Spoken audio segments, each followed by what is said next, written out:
நாடென்ன உங்க அப்பா அம்மா சொத்தாடா, நாடென்ன உங்க அப்பா அம்மா சொத்தாடா. தேர்தல் கேடென்ன தேவையா என்று கேட்பண்டா, தேர்தல் கேடென்ன தேவையா என்று கேட்பண்டா. பாரிசாலன் தமிழ் தேசிய இயக்க தோழர்களுக்கும் என் அன்புக்குரிய தமிழக மக்களுக்கும் இனிய காலை வணக்கம். பேரறிஞர் அண்ணா பெரியாரை விட்டு பிரிந்து வந்தார். இதன் அர்த்தம் அவர்களுக்குள்ளான ஒரு கருத்து வேற்றுமை என்பதை காட்டிலும் இது நாம் பயின்ற குருவை விஞ்சிய சீடன் என்ற கூற்றின் முறையாகும். நம்முடைய நண்பர் பாரிசாலன் அவர்களும் நாம் தமிழர் ஒருங்கிணைப்பாளர் அவரிடமிருந்து பிரிந்து குருவை விஞ்சிய சீடனாக விளங்கிக் கொண்டு இருக்கிறார். இதன் அர்த்தம் இவர்களுக்கு உண்டான எதிர்ப்போ கருத்து வேற்றுமையோ அல்ல. நான் பல நேரங்களில் எண்ணி பார்ப்பேன், நாம் ஏன் இந்த கல்வியை இப்படி தூக்கி பிடிக்கிறோம் என்பதாக.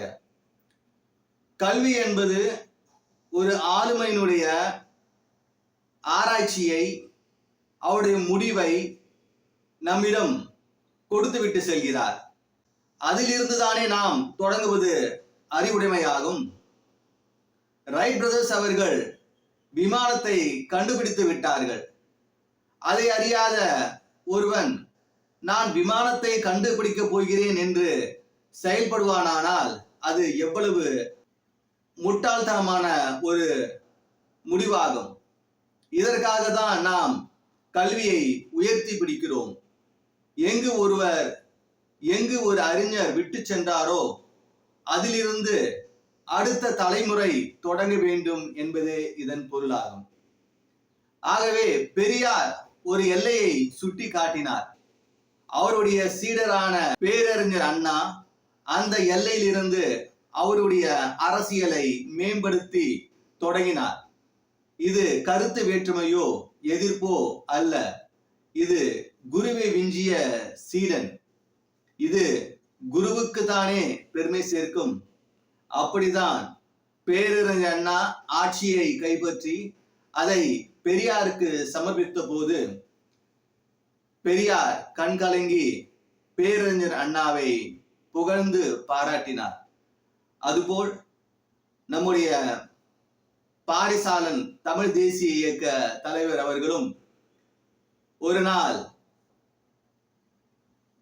நாம் தமிழர் ஒருங்கிணைப்பாளர் சுட்டிக்காட்டிய எல்லையிலிருந்து தொடங்கி அவர் ஆட்சி அமைத்து நமக்கான தமிழ் தேசியத்தை அமைப்பார் என்பதாகவே நாம் நம்பிக்கையோடு புரிந்து கொள்கிறோம். அனைவருக்கும் என் பாராட்டுக்கள், வாழ்த்துக்கள். நன்றி, வணக்கம்.